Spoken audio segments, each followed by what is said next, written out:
Welcome to Asia Outlook. I'm Melody and I'm here to report the top stories from around Asia. The ratcheting up of tensions on the peninsula comes as the DPRK and ROK on Thursday marked 70 years since the Korean War broke out. Millions died during 3 years of fighting and 7 decades on thousands of servicemen from all the warring sides are still unaccounted for. CGTN Jack Barton has more from Paju. The Korean War began 70 years ago. A truce signed in 1953 keeps hostilities largely in check. But there are still clashes, including an exchange of gunfire in May at the demilitarized zone dividing the peninsula. It's why, after 7 decades, many families of soldiers still missing in action are waiting for remains to be found and a sense of closure. People are passionate about that, and they don't lose that intense feeling about reaching some closure or learning the truth, understanding what happened, and accounting for their loved ones. About 24 countries sent troops to the Korean peninsula, including the United States and China, which has received the remains of almost 600 soldiers from South Korea since 2014. The remains were formerly at this cemetery, where the bodies of DPRK soldiers still lie, unclaimed by Pyongyang, which claims it has sovereignty over the entire peninsula, by which logic these soldiers are already home. More than 7,000 US troops are still missing, along with many more from the other 20 countries that sent soldiers as part of the United Nations force. South Korea is still hoping to one day secure the remains of a staggering 124,000 soldiers still missing in the DPRK as well as in the DMZ. No one knows for sure how many landmines there are in the roughly 250 kilometers long and 4 kilometer wide demilitarized zone, though it is believed to be one of the most heavily mined areas in the world. Here it is not just stalled diplomacy making the hunt for remains difficult. It's time consuming. It takes time because of all the precautions that have to be observed and safety measures. It's not a haphazard thing. So this would take ongoing and long-term cooperation. More than 50 remains were airlifted from the DPRK to the United States in 2018. Following the start of denuclearization diplomacy, which has since stalled, along with talks about joint searches in the DMZ and beyond. Those kind of small talks, it's very difficult to make any progress. So those progress made in 2018 and early 2019 are almost virtually gone. Gone along with any immediate prospect of a peace deal to formally end the war, from which so many still remain missing. Jack Barton, CGTN, at the DMZ in South Korea. A Sea Assembly in the south of Japan has approved a bill to rename an area containing an island group that China insists is its territory. China's foreign ministry denounced the decision. Let's have a listen to it. 其附属岛屿是中国固有领土。 Diaoyu Island and its affiliated islands are China's inherent territory, and China's resolve and determination to safeguard territorial sovereignty are unswerving. Japan's adoption of the so-called Rename Bill is a serious challenge to China's territorial sovereignty. It is illegal and invalid, and it cannot change the fact that the Diaoyu Islands belong to China. We firmly oppose Japan's actions. China has delivered a strong protest to Japan through diplomatic channels and reserves the right to make further responses. An early report blames human error for a Pakistan plane crash last month that killed 97 people.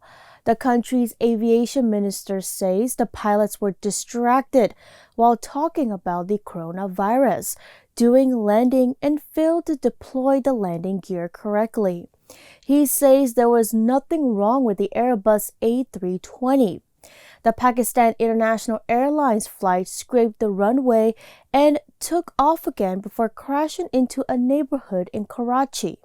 Only 2 people survived. Russia on Wednesday staged its Victory Day military parade in Moscow's Red Square to commemorate the 75th anniversary of the former Soviet Union's victory in World War II.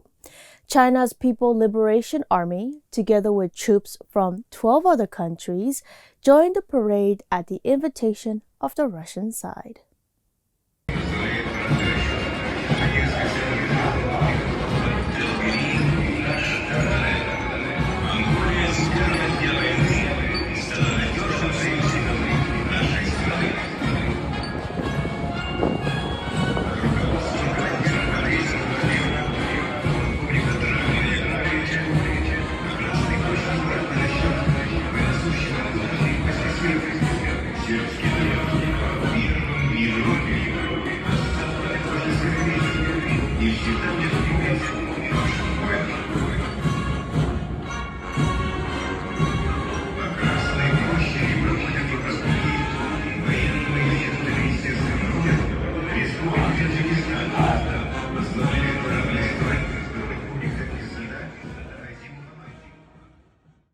The World Health Organization calls on governments to implement public health measures, even as they reopen their economies.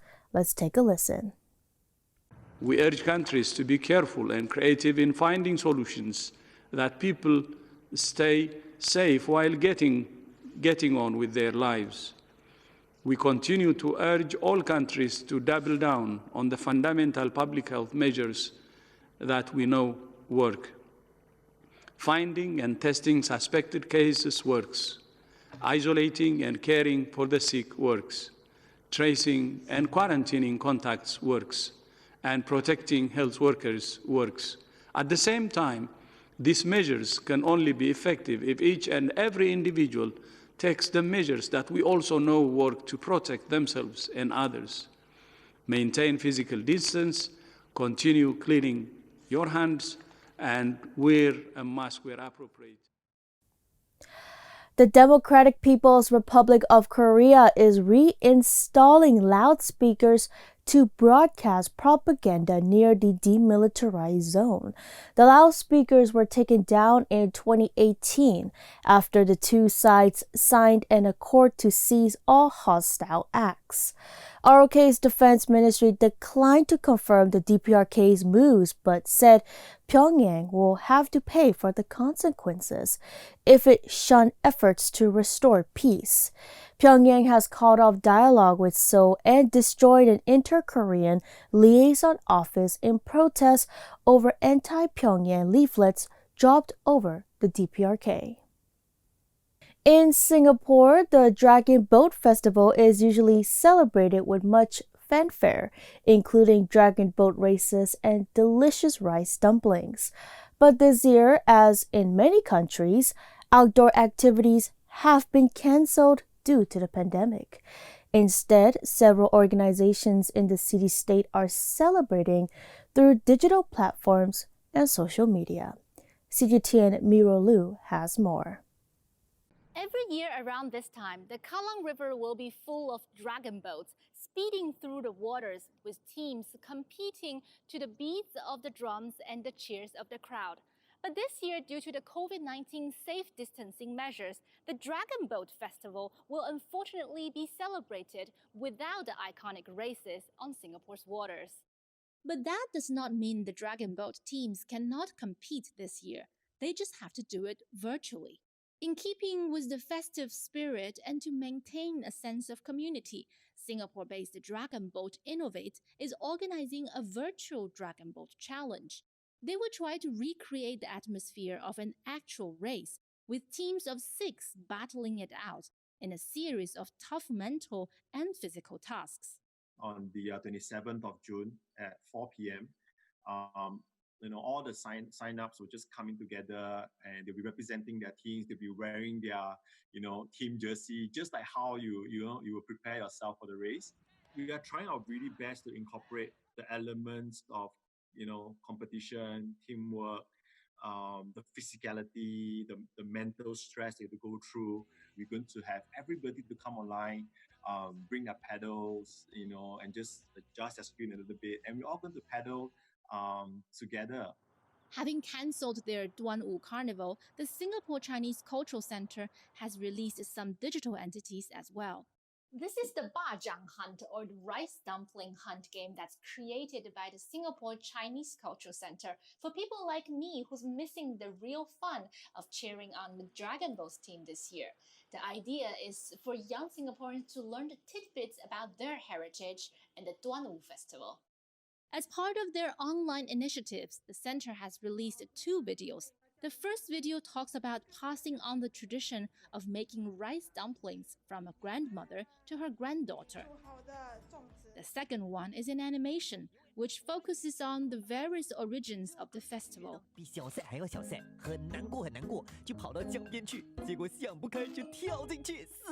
Everybody can still experience the Duanwu Festival at home or on the go. These programs are actually very edutaining in nature, and they form an accessible way for all to learn about our Duanwu traditions and customs in a very light-hearted and fun manner. While nothing can replace the exhilaration of a dragon boat race and the joy of family gatherings, these digital alternatives allow people to celebrate this traditional holiday while maintaining some physical distancing. Mira Lu, CGTN, Singapore. Stay with us as we bring you more news on Asia Outlook.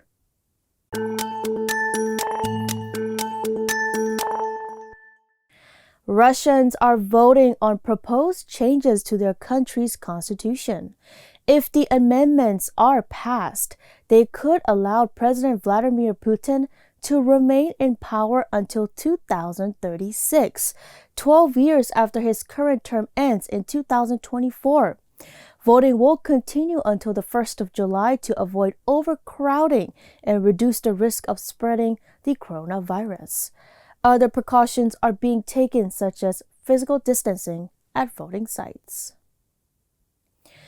Indonesia's most volatile volcano spewed ash and hot gas in a massive column as high as 6 kilometers into the sky. Mount Merapi's clouds of ash blanketed several villages on the main island of Java. A rumbling sound could be heard kilometers away. Villagers around were advised to stay 3 kilometers from the crater's mouth. The 2,968-meter-high mountain is the most active of Indonesia's 500 volcanoes. It has rumbled and generated dark clouds since last year. Its last major eruption in 2010 killed 353 people.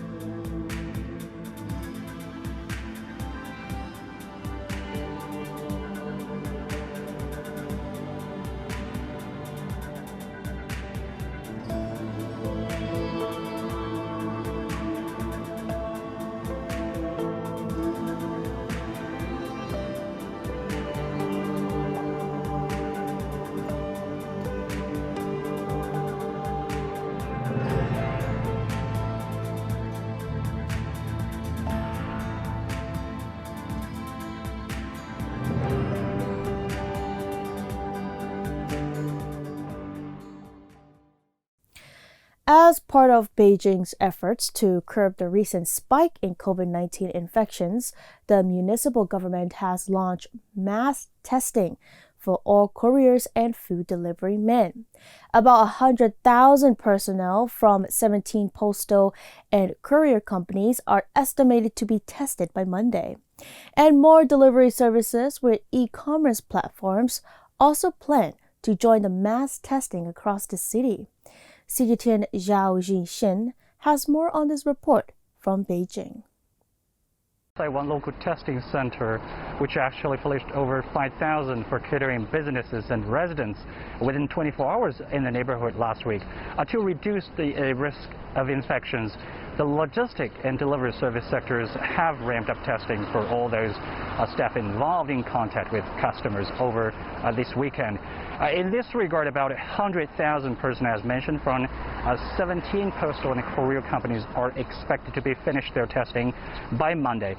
And more delivery services with e-commerce platforms also plan to join the mass testing across the city.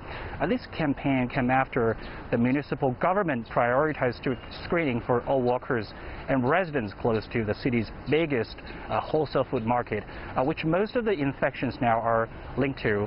At one testing center that I visit on Sunday, one of the delivery service platforms told me that the company began sending its delivery men on Friday, and about 2,000 of them are being tested every single day in each district. So if the testing result turns positive, all relevant records of contacts and travel history will be traced through the platform's data. And that is about a 3-tier risk alert system that Beijing government has rolled out for streets and communities, ranging from high, medium to low, meaning the delivery service within those high-risk neighborhoods are unlikely, as well as most of car hailing services. And many delivery staff spend about an hour in line for testing, saying it is relieving not only for themselves, but also the catering businesses and also their customers, as this service actually really play a really crucial role to secure those supplies for those who stay at home. An IMF report released on Wednesday expected a deeper recession in 2020 and a slower recovery in 2021. The report also showed China is the only major economy expected to see growth this year at a rate of 1.1%. It projects global growth to decline 4.9% this year, 2 percentage points lower than the April forecast. The IMF says a partial recovery is likely in 2021, with 5.4% growth. We describe the recovery as still highly uncertain in terms of the strength of the recovery. So while we could say that maybe the world has bottomed out for now and we are in a recovery phase, but still the strength of the recovery is highly uncertain because there is no solution yet to the health crisis. So outcomes could be on the plus positive or the negative side. You could have better news on treatments and vaccines, and the improvement could be even faster. But it could also be worse if indeed the virus cannot be contained and you have second waves. The COVID-19 pandemic can be challenging, both physically and mentally, as it is normal to have negative feelings during a crisis. Here are some useful tips for dealing with stress and anxiety. It's normal to have negative feelings during a crisis. If you feel sad, stressed, confused, scared, or angry, don't worry. Try to talk to people you trust. Contact your friends and family. Don't use smoking, alcohol, or other drugs to deal with your emotions. If you feel overwhelmed, try to find an online health worker or counselor first. If you have to meet in person, remember to have a plan about where to go and how to seek help for your physical and mental health needs. Get the facts and gather information that will help you accurately determine your risk so that you can take responsible precautions. Find a credible source you can trust and limit worry and agitation by limiting the time you and your family spend watching or listening to media coverage that you perceive as upsetting.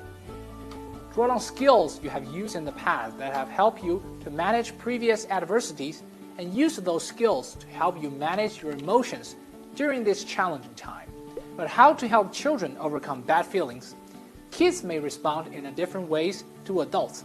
They may be more clingy, anxious, withdrawn, angry, or agitated. Remember to respond to your child's reactions in a supportive way. Listen to their concerns and give them extra love and attention. Children need an adult's love and attention during this difficult time. Remember to pay close attention to your children, speak kindly, and reassure them. If possible, make opportunities for the child to play and relax. Keep to regular routines and schedules as much as possible, or help create new ones in a new environment. Try and keep children close to their parents and immediate family, and limit separation to the shortest possible time. If separation occurs, for example, during hospitalization, ensure regular and reassuring contact via phone or video call. In addition, provide facts about what happened, explain what is going on now, and give them clear information about how to reduce their risk of infection in words that they can understand, depending on their age. Residents are hiding behind barricaded doors as monkey gang fights create no-go zones for humans. The ancient Thai city has been overrun by a growing population of monkeys, supercharged on junk food as locals try to placate them with snacks. A government sterilization campaign is now being waged against the creatures after the epidemic provoked an unexpected change in their behavior. As tourism seized up, so did the flow of free bananas, prompting the monkeys to turn to violence. An abandoned cinema is currently their headquarters. Residents have taken it upon themselves to feed them to prevent clashes.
Since January 24th, movie theaters across China have been closed because of the coronavirus pandemic.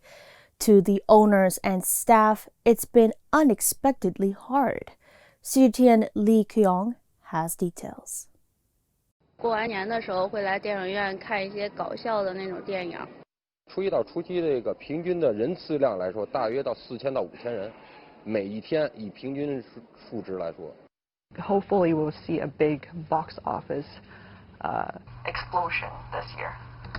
That was from the last story I worked on right before COVID-19 broke out in January. Many in the movie industry were expecting a peak season during the Spring Festival holiday. They never saw it happen, of course, just like I never got the chance to air this report. Now 5 months have passed. I went back to some of them and found that the impact on them varied. Starting January 24th, movie theaters across the country have been closed for the entire past 5 months. To the owners and staff, it's been unexpectedly hard. As the infection rates lowered in China, many industries resumed operation in April. Cinemas are also making full preparations. However, as new cases emerged, reopening becomes impossible again. We look forward to that day. Dai says direct economic losses of his cinema alone has reached 30 million yuan, while the national box office lost about 30 billion yuan compared with the same period in 2019. Despite this, nobody's given up. During this period, we have provided professional training for the staff and upgraded the equipment, aiming at more comfortable experiences for future moviegoers. We are also working on new business models to meet the challenge. And speaking of developing new business models, some have taken the lead. Where many animation productions are facing difficulties, the Chinese animation studio Baozou is turning to a new direction, combining movies and games. Right now, I'm in Chongqing shooting motion capture for our next project, an adventure video game series. So adventure video game, or AVG, is a perfect combination of filmmaking and gaming, where an audience can enjoy a story by playing the lead character, exploring a fantastical world we create, making choices that will change the ending, and of course fighting monsters along the way. The adventure video games can be played anywhere, alone or with others. And this strengthens Haoyu's belief in their production under the new norm of social distancing. Some say if the hard times would lead to industrial innovations and more options for moviegoers in the future, then that's one silver lining worth waiting for. Li Chong, CGTN, Beijing. Japan has scrapped plans to deploy a U.S. anti-missile system. Defense Minister Taro Kono confirmed this day after saying the Aegis Ashore program has been suspended. Under the plan, interceptors for the system were to be placed in 2 regions. But the plan was met with strong opposition from local residents over the risk it could pose. Kono said Tokyo and Washington are still discussing ways to fend off missile threats from Pyongyang's, and Japan's armed forces rely on the U.S. bilateral security alliance. There are more news coming on Asia Outlook, so make sure you stick around.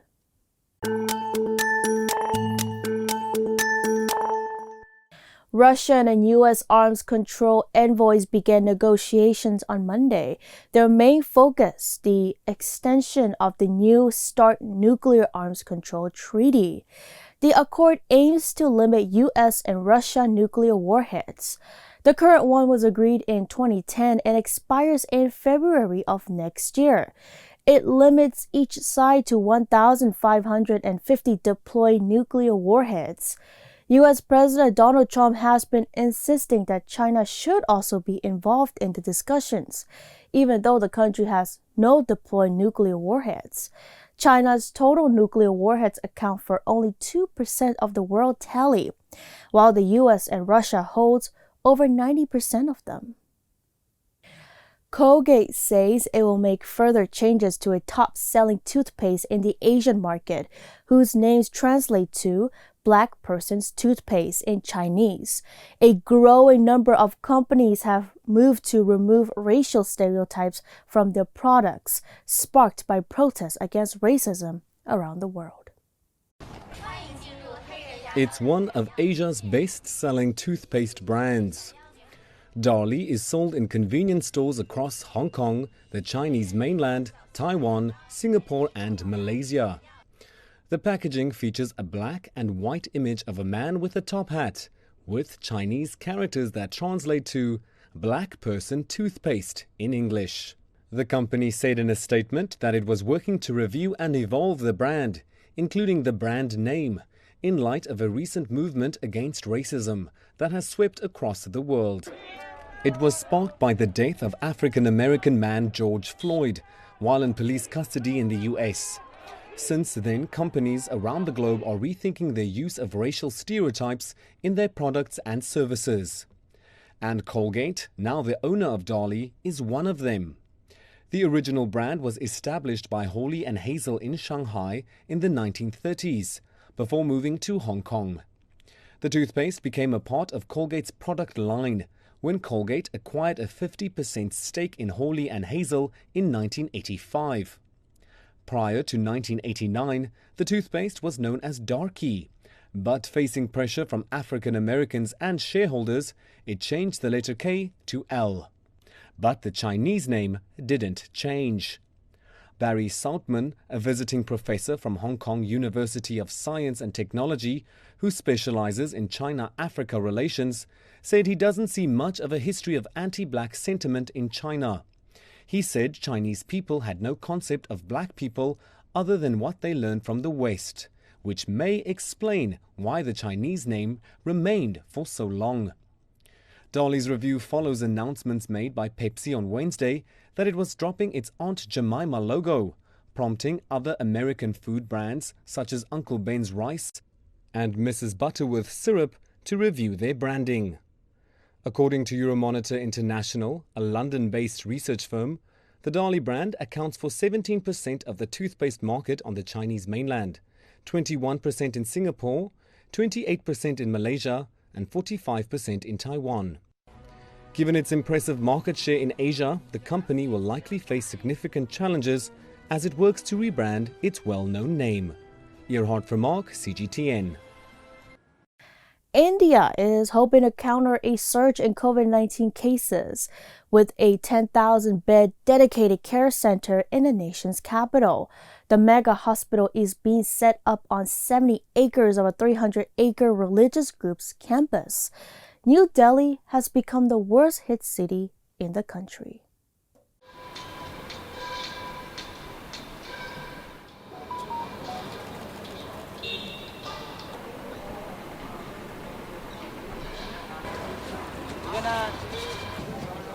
भाई तुम खड़े क्यों हो?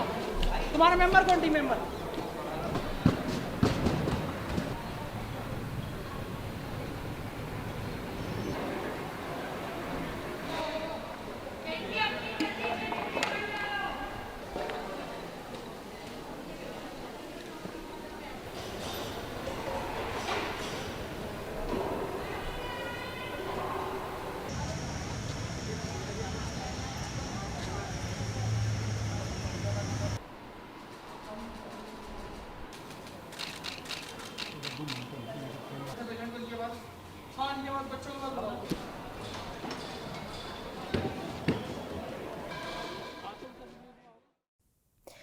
And that's all we have for today's Asia Outlook on MI Radio. Thank you for being with us. We'll be back next week. Until next time.